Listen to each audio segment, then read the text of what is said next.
সালমা বেগম ও মান্নান দম্পতি নড়িয়া উন্নয়ন সমিতি নুসা থেকে রেডি টু ইট মৎস্য পণ্যের ওপর প্রশিক্ষণ নিয়ে গড়ে তোলেন ব্যতিক্রমী কুটুমবাড়ি মিনি কক্সবাজার রেস্টুরেন্ট। এই রেস্টুরেন্টে মাছ দিয়ে তৈরি fish roll, fish singara, fish puri, fish finger, fish ball, চিংড়ি ফ্রাই, চিংড়ি নুডলস পাওয়া যায়।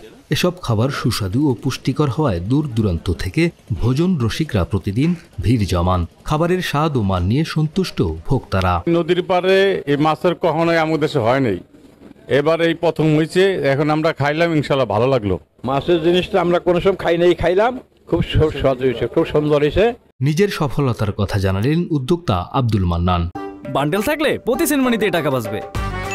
বিকাশ সেনমানি বান্ডেল কিনে জিতুন প্রতি লেনদেনে। পিকেএস এর মাধ্যমে মাছের প্রশিক্ষণ দিছি 27টা আইটেমের, এগুলা আমি চালু করছি এবং কি আমাদের শরীয়তপুরের মানুষ মাছের প্রতি বেশি, ভক্ত বেশি, আগ্রহ বেশি, এই জন্য আমি মাছের আইটেমগুলা করছি, ভালো সাড়া পাইতেছি। সব ধরনের সহযোগিতার আশ্বাস নুসার নির্বাহী পরিচালকের। মাংস দিয়ে অনেক কিছু করা যায়, কিন্তু মাছের আইটেম দিয়েও তো অনেক কিছু করা যায়। মান্নান সাহেব এই ব্যাপারে এগিয়ে আসছেন, ট্রেনিংটা নিতে চাচ্ছিলেন।